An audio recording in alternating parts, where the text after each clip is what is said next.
మనము చపాతీలే కాంబినేషన్గా కుర్మా కానీ దాల్ ఫ్రై కానీ బీరకాయ కర్రీ లేదా సొరకాయ కర్రీ అలా చేస్తూ ఉంటాము. అలా కాకుండా ఇక్కడ నేను చూపించే ఒక చిన్న రెసిపీనే, కానీ టేస్ట్ చాలా బాగుంటుంది. ఒక్క చుక్క నూనె లేకుండా స్టవ్తో పని లేకుండా రెడీ చేసుకోవచ్చు.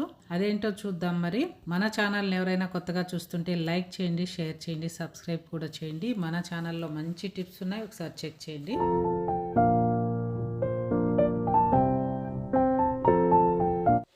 Hi friends, welcome to Ashrita's creations. ఈరోజు సింపుల్ హెల్తీ రెసిపీ చూపిస్తాను. చపాతీలకి చాలా చాలా బాగుంటుందండి. దీనికోసం పచ్చి కొబ్బరి తీసుకోవాలండి, ఫ్రెష్గా ఉండేది. ఆ కొబ్బరిని ఇలా చిన్న చిన్న ముక్కలుగా కట్ చేసుకోవాలి, మిక్సీలో పట్టేటట్లు. అంటే మిక్సీ పాడవకుండా మనం ఎలా కట్ చేస్తాం అలా కట్ చేసుకోవాలి.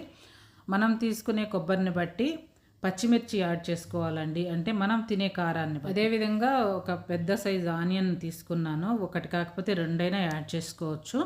వీటన్నిటిని కూడా ఇలా మిక్సీ జార్లోకి యాడ్ చేసుకోవాలి. పచ్చిమిర్చిని చిన్న ముక్కలుగా చేసుకోవాలి, అదేవిధంగా ఆనియన్ కూడా ముక్కలుగా చేసుకొని యాడ్ చేసామంటే సరిపోతుంది.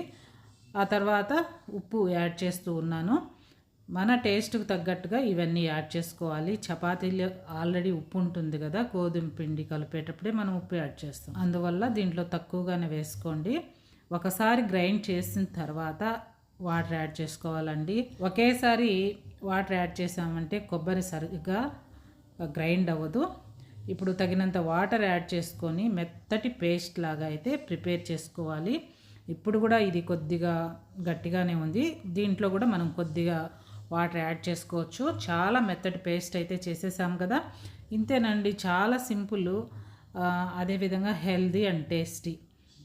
ఇలాంటి మంచి మంచి రెసిపీస్ మన ఛానల్లో ఉంటాయి, ఒకసారి చెక్ చేయండి. నచ్చితే లైక్ చేయండి, షేర్ చేయండి, సబ్స్క్రైబ్ చేయండి. మీరెవరైనా ఇలాగే చట్నీ చేసేటట్టయితే ఖచ్చితంగా కామెంట్ చేయండి. ఇలా ప్రిపేర్ చేసుకున్న చట్నీని వేరే బౌల్లోకి షిఫ్ట్ చేసుకొని మనము చపాతీతో పాటు తీసుకోవడమేనండి. చాలా రుచిగా ఉంటుంది. కొబ్బరి చాలా హెల్దీ కదా. ఏదైనా డైజెషన్ ప్రాబ్లం ఉన్నా, అంటే కొంతమందిలో చాలా ఇబ్బందిగా ఉంటుంది డైజెషన్ కాకుండా, కాన్స్టిపేషన్ సమస్య, అలాంటి వాళ్ళకు కూడా చాలా చాలా మంచిది ఈ కొబ్బరి చట్నీ. దీంట్లో ఆయిల్ అనేది ఒక్క చుక్క కూడా వేయట్లేదు. మనము అన్నీ ఫ్రెష్గా అప్పటికప్పుడే గ్రైండ్ చేసేసాము. ఎలాంటి పోపు అవసరం లేదు దీనికి. ఒకసారి ఇలా ప్రిపేర్ చేసుకొని ఎలా ఉందో నాకు కామెంట్ కూడా చేయండి. మా ఇంట్లో ఆల్ టైమ్ ఫేవరెట్ అండి ఈ చట్నీ, అందరికీ చాలా చాలా ఇష్టము.